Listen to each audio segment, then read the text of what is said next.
Hey everyone, and thanks very much for joining again on this Monday Mindshare. Firstly, big congrats out to Zach Bitter for placing second at the Tunnel Hill 100 miler. Awesome to see him back racing and strength back in his foot, his ankle, which he's had some trouble with this year. And Michelle Hearn taking out the 50 miler at the Tunnel Hill race. And awesome to see Michelle topping the podium for the first time with us. And great to see these low carb, high fat athletes performing at the best and with the best. So congratulations. Well, it is off season here. There's plenty of marathon and ultra running happening all around. And it's a time of the year where we can revert back to basics, if you will, getting smarter and sharper on some of the biometrics and the biomarkers, particularly of fat oxidation, and really understanding for ourselves what's helping, what's hindering, what is our current state. And obviously we can go to the labs and we can get full VO2 max substrate testing. But after we've done that, we may want to, from time to time, understand just how well our body is actually oxidizing and utilizing fat out on the in the training sessions. And for those of you who hadn't heard SFuels, it's heritage, the SF in SFuels. It's not San Francisco, it's not sugar-free. It actually stood for spike-free. And the basis of that is that our product development, when we started and we continue to this day, is do the best we can to help minimize and mitigate the impact of foods and compounds to be spiking blood sugars and obviously insulin. And as a result of that, that would dampen down our fat oxidation. So we're looking to produce products that will facilitate a better response and a lower response in terms of sugar, blood sugar levels, etc. So probably about 18 months ago, we asked Dr. Dan Plews to do a video with us talking a little bit about the why, both with respect to testing blood sugars and ketone levels, if you will, for everyday health, and also as it relates to fat oxidation. And he talks about in that video the how he goes about it, or how we should go about it. You can do it yourself. And what are the markers you should be looking for? What are the numbers you should be looking for?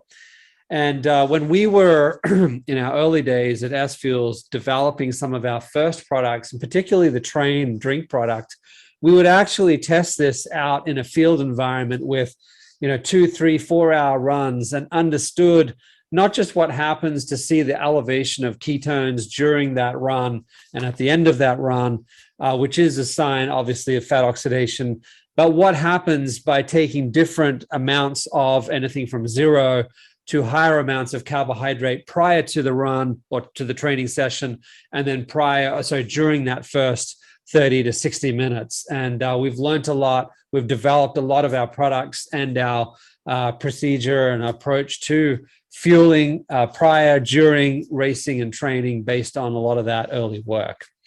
You can even see those folks who have taken this and come from a very,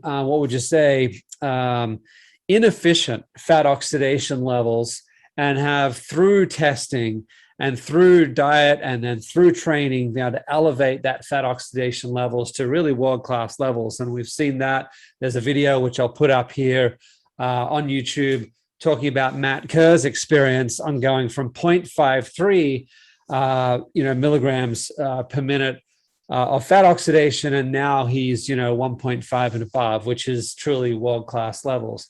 Dan, in this video that I'm going to play today in Monday Mindshare, talks a little bit about breath analyzers. He talks about glucometers, taking a blood prick with glucometers, and also the 24/7 testing of blood glucose. At the time he did the video, that was by Dexcom. Now there's Dexcom, there's Nutrisense, there's Super Sapiens.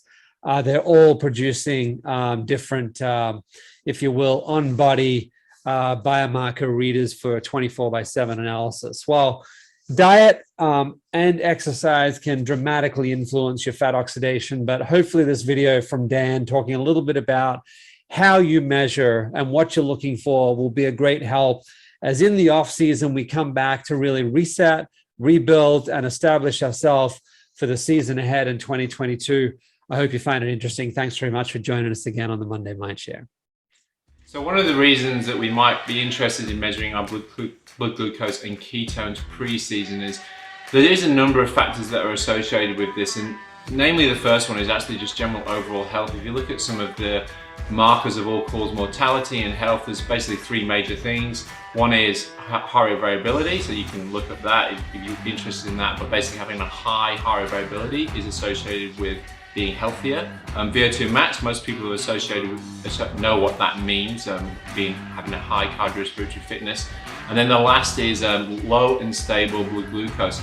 So if you look at people who have higher blood glucose levels, generally they are actually living a little bit less. It's not actually that healthy. So that's one of the reasons why we might be interested in taking this.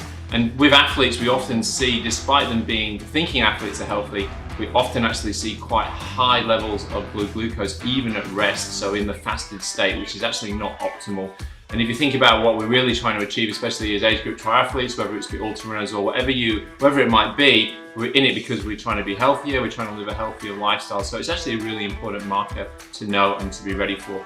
So I guess with glucose tolerance testing, that's generally done by a practitioner, it's done by a doctor.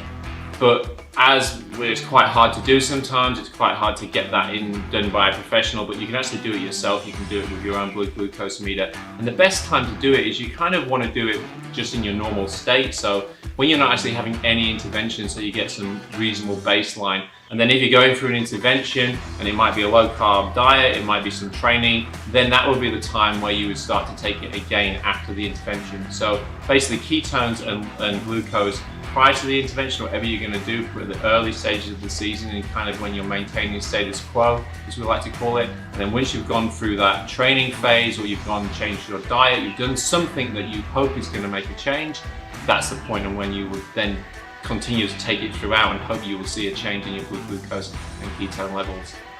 So another good reason why you'd be interested in taking your blood glucose and ketone levels is actually from a fat oxidation and fuel utilization perspective. So if you know what it is prior to an intervention, you can kind of get a good idea of how you are utilizing fats as a fuel source and also glucose as a fuel source. So for example, if you took your baseline, you went for a ride, you took your glucose and ketones before that ride, then you went riding, you rode for 3 hours and you didn't take in any fuel, what you would hope to see if you had good fat adaptation with the glucose would remain stable and the ketones would actually go up. If you're not that great at using fats as a fuel, what we generally see is ketones don't really move too much, they don't really get elevated in the blood, and blood glucose will go down. But what's really important is that it is at a low and steady state, so we call it level 2, below that first aerobic threshold, so you have to keep it at a very low intensity. So there are a few ways that you can do the testing. The most simplest way is through the blood, so you could use a simple blood glucose measure like this one here. Basically, this can measure ketones and blood glucose, and the only difference is you use a different strip. So a different strip goes inserted here. You have a glucose strip and you have a ketone strip. So that would measure blood glucose, and then it would also measure ketones or beta-hydroxybutyrate, which is measured through the blood.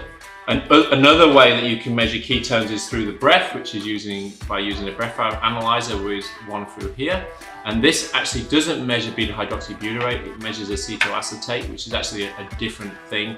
Someone once explained it to me is that the BHB, beta-hydroxybutyrate, is more kind of what you're storing, whereas acetoacetate is more what you're using, but they're not actually that related, so they're not really correlated.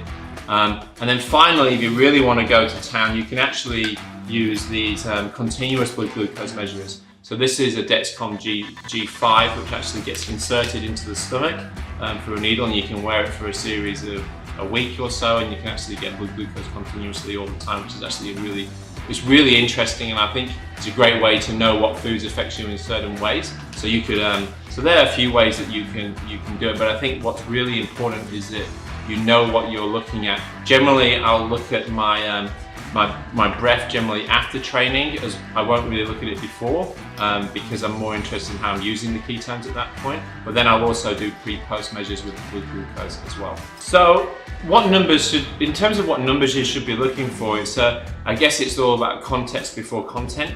It depends on when you're taking it. So if you're taking it in a fasted state first thing in the morning, when we look at blood glucose, it's generally we're looking to see a number between 4 and 5. So that's the optimal range for health as we know it. In terms of ketones, we don't really know precisely, but if you look at the research, most people will say you've got BHB levels in the blood above 0.5, then you are theoretically in blood in ketosis. It's not that easy to get to that number, to be honest, and you really have to have a very low carbohydrate value.